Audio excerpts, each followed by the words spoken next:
Today's program will feature a talk by Ali Abu Nima. He's a Palestinian-American media specialist. He runs the website Electronic Intifada. He spoke at a conference at Hampshire College on BDS, boycotts, divestments, and sanctions. He says that despite surface appearances, the Zionist project in Israel-Palestine has been a failure. I want to start by asking you, how many of you became active on this issue in the past year? Raise your hands. I see quite a few. Let's give them a round of applause. How many of you have been active for less than 2 years? Okay, that's a few more. How many of you have been active on this issue for 3 years or more? That looks like the largest group. But it's a nice mix, and I think what it shows is that there is a strong base, a strong foundation of people who are absolutely committed to justice in Palestine, and that they're succeeding through their outreach in bringing more people on board all the time. And we have to continue to grow those numbers.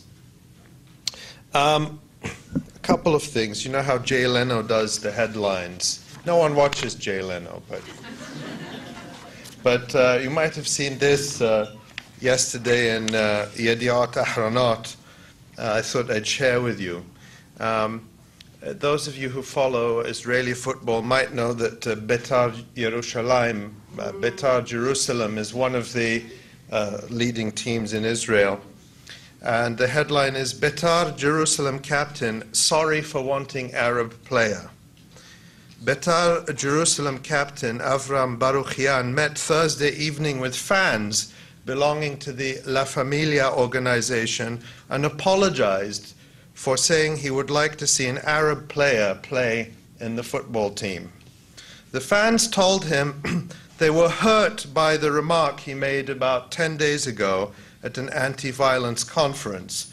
Baruchian said at the end of Thursday's meeting, the most painful thing is that I unfortunately hurt Betar's fans, and I understood that I hurt them very much. It's important for me that the players know and that everyone knows that I'm with them through thick and through thin. It's important for me to stress that I'm not the one who decides on these things, but if at the moment the fans don't want it, there won't be an Arab player in Betar. Israel strikes me today as the only country on earth where public figures and celebrities have to issue tearful apologies for not being sufficiently racist.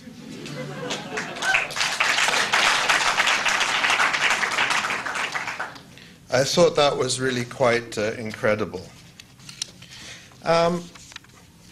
Now, after hearing that, I want to ask you, how many of you have heartburn?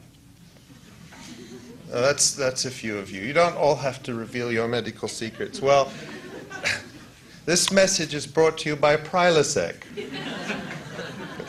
the number one medication for acid reflux disease, most prescribed medication in the world. They're not paying me for this. I love this stuff. I swear by it. I take it every day. It's the first thing I have before my coffee, and it's fantastic. I have acid reflux. It's a hereditary thing. My mother has it. Well, this is one of the best-selling medications in the world, the most widely prescribed, and I guarantee you, every one of you, there's someone in your family who takes it. Many of you are too young to take this, but you'll get there. So, sold over the counter, but one of the things you'll notice, I noticed this because I buy a lot of Prilosec, is that, you know, just a couple of years ago, it's not the FAA, it's the FDA. The FAA approves our airplanes. The FDA approves our drugs. So the FDA approved generic over-the-counter. The drug is actually called omeprazole. And if you go to any drugstore in the country, to Walmart, to Walgreens, to Duane Reade, to CVS, the generic brand whether it's their store brand, the generic is always made in Israel. Always. They're the only supplier of generic over-the-counter omeprazole. The brand name Prilosec, which is a little more expensive, is made in Sweden. And since we heard this morning that Stockholm City Council got rid of Veolia over its work in the settlements, I think we should tell all our friends and family and relatives to buy the Swedish-made Prilosec.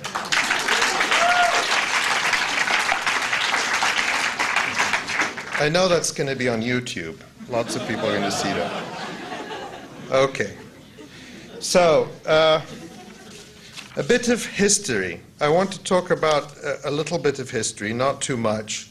And then I want to talk about where I think BDS fits in to where we're going and into this, in the struggle for justice, and why I think it's going to work. If you look at the history of Palestine over the past 62 years, ever since the destruction of much of Palestine and the establishment of the State of Israel on its ashes, I think it can be divided roughly into three phases of roughly 20 years. The first phase was from 1948 to 1967. That was the establishment of Israel, the ethnic cleansing of 90% of the population from inside the boundaries of what became Israel, the systematic destruction of 500 towns and villages, and the exile of the indigenous population of the country. And of course, the remaining Palestinians inside Israel subjected to military rule and to continued ethnic cleansing and removal from their land. The second phase, beginning in 1967, was with Israel's threefold expansion, its conquest of Egypt's Sinai Peninsula, of southwest Syria, of the West Bank and Gaza Strip, was really, in a sense, the heyday, the era of maximum Israeli confidence, and the moment at which Zionism, as we know it today, became rooted in the American Jewish community. Before 1967, American Jews had, for the most part, not been captured by this ideology of Zionism and the virulent and racist nationalism that accompanies it. And for Palestinians in the West Bank and Gaza Strip, it was the beginning of the long occupation and colonization that continues to this day. But it was also, from Israel's perspective, a period of what I call a luxury occupation. The Palestinians in the West Bank and Gaza Strip were relatively quiescent. They were a source of cheap labor.